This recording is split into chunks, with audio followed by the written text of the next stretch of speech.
আসসালামু আলাইকুম রহমতুল্লাহ। যে যেখানে আছেন দেশে অথবা দেশের বাইরে, আশা করি ভালো আছেন।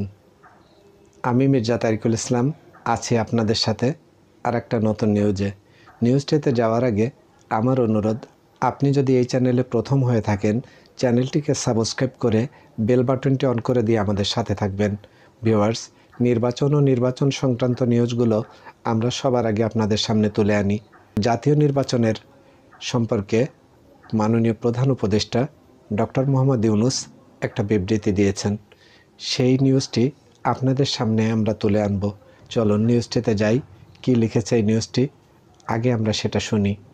ভিউয়ার্স, আন্তর্জাতিক একটি গণমাধ্যমের সাথে ডক্টর মোহাম্মদ ইউনূস আগামী নির্বাচনে আওয়ামী লীগের অংশগ্রহণ সম্পর্কে একটি মন্তব্য করেছেন।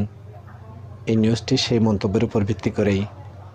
নিউজটির হেডলাইন করেছে, নির্বাচনে আওয়ামী লীগ অংশ নেবে কিনা সেই সিদ্ধান্তটি দলটিকেই নিতে হবে। এটা করেছে হেডলাইন। ভেতরে কি লিখেছে চলুন আমরা দেখি। অন্তর্বর্তীকালীন সরকারের প্রধান উপদেষ্টা ডক্টর মোহাম্মদ ইউনূস বলেছেন, আগামী নির্বাচনে আওয়ামী লীগ অংশ নেবে কিনা সেই সিদ্ধান্ত দলটিকেই নিতে হবে। এছাড়া নির্বাচনে কারা অংশগ্রহণ করবে তা নির্বাচন কমিশন সিদ্ধান্ত নেয় বলেও জানিয়েছেন নোবেলজয়ী এই অর্থনীতিবিদ। ব্রিটিশ গণমাধ্যম বিবিসিকে দেওয়া এক সাক্ষাৎকারে তিনি এসব কথা জানিয়েছেন বলে বৃহস্পতিবার 6 মার্চ এক প্রতিবেদনে জানিয়েছে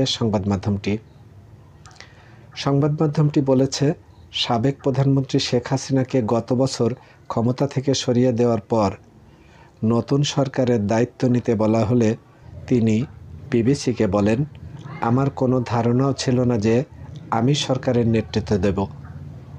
আমি এর আগে কখনো সরকারি কর্মযজ্ঞ পরিচালনা করিনি এবং এরপরও পরিস্থিতি বুঝে ঠিকভাবে করতে হয়েছিল।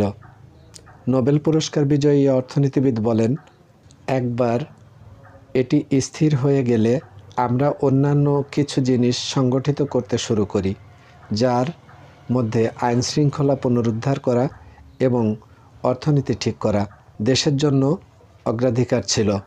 ছাত্র জনতা ব্যাপক বিক্ষোভের মুখে বাংলাদেশের প্রধানমন্ত্রীর পদ থেকে ক্ষমতাচ্যুত হয়ে গত বছরের আগস্টের শুরুতে শেখ হাসিনা পালিয়ে ভারতে আশ্রয় নেন। তারপর থেকে তিনি ভারতেই নির্বাসনে রয়েছেন। নাটকীয় এই পরিবর্তনের পর একে একে বের হয়ে আসছে সাবেক স্বৈরাচারী সরকারের গুম ও বিচার বহির্ভূত হত্যাকাণ্ড সহ মানবাধিকার লঙ্ঘনের ভয়াবহ নানা চিত্র। হাসিনার বিরুদ্ধে গ্রেপ্তারি পরোয়ানা জারি হয়েছে, তবে দাবি উঠেছে দল হিসেবে আওয়ামী লীগের বিচারেরও। এমন অবস্থায় এই বছরের শেষের দিকে নির্বাচন আয়োজন করার আশা করছেন ডক্টর ইউনূস। ভারতে পালিয়ে যাওয়ার পর সেখানেই নির্বাসনে থাকা হাসিনা এবং তার দল সেই নির্বাচনে অংশ নেবে কিনা তাও স্পষ্ট নয়। মানবতা বিরোধী অপরাধের অভিযোগে বিচারের জন্য হাসিনাকে ফেরত চাচ্ছে বাংলাদেশ। অধ্যাপক ইউনূস ঢাকায় তার সরকারি বাসভবনে বিবিসিকে দেওয়া এই সাক্ষাৎকারে বলেন, তাদের অর্থাৎ আওয়ামী লীগের সিদ্ধান্ত নিতে হবে তারা এটা অর্থাৎ নির্বাচন করতে চায় কিনা। আমি তাদের জন্য সিদ্ধান্ত নিতে পারি না। নির্বাচনে কারা অংশগ্রহণ করবে তা নির্বাচন কমিশন সিদ্ধান্ত নেয়। তিনি বলেন, শান্তি ও শৃঙ্খলা সবচেয়ে গুরুত্বপূর্ণ জিনিস এবং এরপর অর্থনীতি। সাবেক সরকারে রেখে যাওয়া এটি এক ছিন্ন ভিন্ন অর্থনীতি, বিধ্বস্ত অর্থনীতি। এটা এমন কিছু যেন 16 বছর ধরে কিছু ভয়ানক টর্নেডো হয়েছে এবং আমরা এখন টুকরোগুলো তুলে নেওয়ার চেষ্টা করছি। বিবিসি বলছে, শেখ হাসিনা 2009 সালে প্রধানমন্ত্রী নির্বাচিত হন এবং নিপীড়কের মতো বা নির্মম উপায়ে বাংলাদেশ শাসন করেন। তার আওয়ামী লীগ সরকারের সদস্যরা নির্মমভাবে ভিন্ন মতের বিরুদ্ধে দমনপীড়ন চালায়। প্রধানমন্ত্রী থাকাকালে হাসিনার বিরুদ্ধে মানবাধিকার লঙ্ঘন এবং রাজনৈতিক প্রতিদ্বন্দ্বীদের হত্যা ও জেলে পাঠানোর ব্যাপক অভিযোগ ছিল। তবে গত বছরের জুলাই আগস্টে ছাত্র নেতৃত্বাধীন ব্যাপক গণ আন্দোলন ও বিদ্রোহ হাসিনাকে ক্ষমতা ছাড়তে ও দেশ ছেড়ে পালিয়ে যেতে বাধ্য করে। বিক্ষোভকারীদের আহ্বানে ডক্টর মোহাম্মদ ইউনূস নতুন অন্তর্বর্তী সরকারের নেতৃত্ব দিতে বাংলাদেশে ফিরে আসেন। অধ্যাপক ইউনূস বলেছেন, তিনি 2025 সালের ডিসেম্বর থেকে 2026 সালের মার্চের মধ্যে নির্বাচনের আয়োজন করবেন। তার সরকার কত দ্রুত সংস্কার করতে পারে তার উপর নির্বাচনের সময়সীমা নির্ভর করছে। কারণ অবাধ ও সুষ্ঠু নির্বাচনের জন্য এসব সংস্কারের প্রয়োজনীয় বলে তিনি মনে করেন। অন্তর্বর্তী সরকারের প্রধান উপদেষ্টা বলেন, যদি আমাদের ইচ্ছে মতো দ্রুত সংস্কার করা যায় তাহলে ডিসেম্বরে আমরা নির্বাচন করতে পারব। আর যদি সংস্কারের পরিমাণ বেশি হয়ে থাকে তাহলে আমাদেরও আরও কয়েক মাস সময় লাগতে পারে। গত গ্রীষ্মে বাংলাদেশকে ঘিরে থাকা সহিংস বিক্ষোভের কথা উল্লেখ করে তিনি বলেন, আমরা সম্পূর্ণ বিশৃঙ্খলা থেকে এসেছি। এমন বিশৃঙ্খলা যেখানে মানুষকে গুলি করে হত্যা করা হয়েছিল। কিন্তু প্রায় 7 মাস পেরিয়ে গেলেও ঢাকার মানুষ বলছে আইন শৃঙ্খলা এখনও পুনরুদ্ধার হয়নি এবং পরিস্থিতি ভালো হচ্ছে না। ডক্টর ইউনূস বলেন, বেটার একটি আপেক্ষিক শব্দ। উদাহরণস্বরূপ যদি আপনি গত বছরের একই সময়ের সাথে তুলনা করেন তবে এটি ঠিক আছে। এখন যা ঘটছে তা অন্য সময়ের চেয়ে আলাদা বা ভিন্ন কিছু নয়। অধ্যাপক ইউনূস বাংলাদেশের বর্তমান দুর্দশার জন্য আগের সরকারকে দায়ী করেন। তিনি বলেন, এই ধরনের ঘটনাগুলো হওয়া উচিত তা আমি সমর্থন করছি না।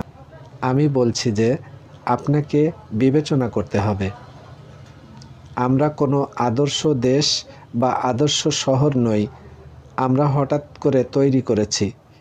এই অবস্থা হচ্ছে দেশের ধারাবাহিকতা, যা আমরা উত্তরাধিকার সূত্রে পেয়েছি। এমন একটি দেশ যেখানে এসব বহু বছর ধরে চলে আসছে। শেখ হাসিনার নৃশংস শাসনের শিকার মানুষ তার উপরে ক্ষুব্ধ। সাম্প্রতিক মাসগুলোতে হাজার হাজার বিক্ষোভকারী রাস্তায় নেমেছে। ছাত্র বিক্ষোভকারীদের ওপর মারাত্মক দমনপীড়নের জন্য তার অর্থাৎ হাসিনার বিচারের দাবিতে বাংলাদেশের একটি আদালত হাসিনার বিরুদ্ধে গ্রেপ্তারি পরোয়ানা জারি করেছে, কিন্তু তাকে ফেরত দেওয়ার বিষয়ে ভারত এখনও কোনো প্রতিক্রিয়া জানায়নি। এখন শেখ হাসিনার রাজনৈতিক দলের সদস্যদের নিরাপত্তা নিয়ে প্রশ্ন উঠেছে। হাসিনা ইউটিউবে ভাষণ দেবেন এমন খবরে গত ফেব্রুয়ারি মাসে বাংলাদেশের সাবেক রাষ্ট্রপতি ও হাসিনার প্রয়াত পিতা শেখ মুজিবুর রহমানের আওয়ামী লীগের সদস্যদের বেশ কয়েকটি বাড়ি ভাঙচুর এবং আগুন দেওয়া হয়েছিল। সোশ্যাল মিডিয়ায় একটি পোস্টে আওয়ামী লীগের অন্তর্বর্তী সরকারের সহিংসতার ন্যায্যতা দেওয়ার অভিযোগ করেছে। বাংলাদেশ তাদের জন্য নিরাপদ নয় বলে আওয়ামী লীগের সদস্যদের দাবি সম্পর্কে বিবিসি জানতে চাইলে ডক্টর ইউনূস বলেন, দেশে আদালত আছে, আইন আছে, থানা আছে, তারা গিয়ে অভিযোগ করতে পারে, তাদের অভিযোগ নথিভুক্ত করতে পারে। আপনারা অভিযোগ করতে কেবল বিবিসি সংবাদদাতাদের কাছে না গিয়ে অভিযোগ করতে থানায় যান এবং দেখুন আইন তার গতিতে কাজ করছে কিনা। ভারত থেকে শেখ হাসিনাকে তাড়িয়ে দেওয়ার দাবি শিবসেনা নেতাদের। ট্রাম্প প্রশাসনের বিদেশি সহায়তা কমানোর সিদ্ধান্ত এবং কার্যকরভাবে মার্কিন এজেন্সি ফর ইন্টারন্যাশনাল ডেভেলপমেন্টের অর্থায়নকৃত প্রায় সব কর্মসূচি বন্ধ করার সিদ্ধান্ত নিয়েছে। বাংলাদেশের মতো দেশে এর প্রভাব ফেলবে।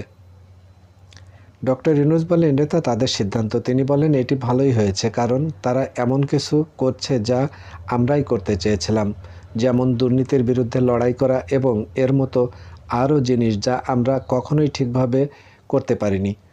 যুক্তরাষ্ট্র বাংলাদেশের সরকারি উন্নয়ন সহায়তার তৃতীয় বৃহত্তম সাহায্যকারী।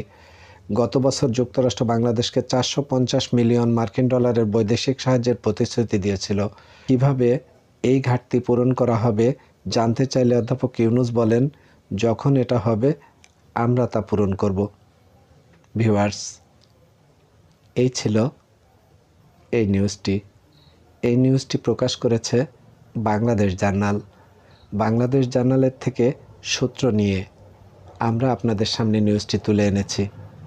ভিউয়ার্স, এমনই গুরুত্বপূর্ণ নিউজগুলো আপনারা যদি পেতে চান তাহলে এই চ্যানেলটিকে সাবস্ক্রাইব করে চ্যানেলের সাথে থাকবেন। আপনি দেশেই থাকুন আর বিদেশে থাকুন, খবরগুলি আপনার কাছে পৌঁছে যাবে এই চ্যানেলের মাধ্যম দিয়ে। ডক্টর মোহাম্মদ ইউনূস আমাদের প্রধান উপদেষ্টা, আমাদের গর্বের একজন ব্যক্তি, যিনি এখন বাংলাদেশ শাসন করছেন, বাংলাদেশের কঠিন এই সময়ে দায়িত্ব নিয়েছেন। এই ডক্টর মোহাম্মদ ইউনূস, তিনি নির্বাচনের মোটামুটি একটা রোডম্যাপ ঘোষণা করেছেন। সার্বিক বিষয়ের উপর তিনি বিবিসির সাক্ষাৎকারে বা তার মতামত দিয়েছেন। এই মতামতের উপরে আমাদের আর কোনো বক্তব্য থাকতে পারে না, কারণ শেখ হাসিনা তথা আওয়ামী লীগের আগামী নির্বাচনে অংশ নেওয়ার বিষয়ে যে কথাগুলো ডক্টর মোহাম্মদ ইউনূস বলেছেন, সেটাই বাংলাদেশের মানুষের কথা।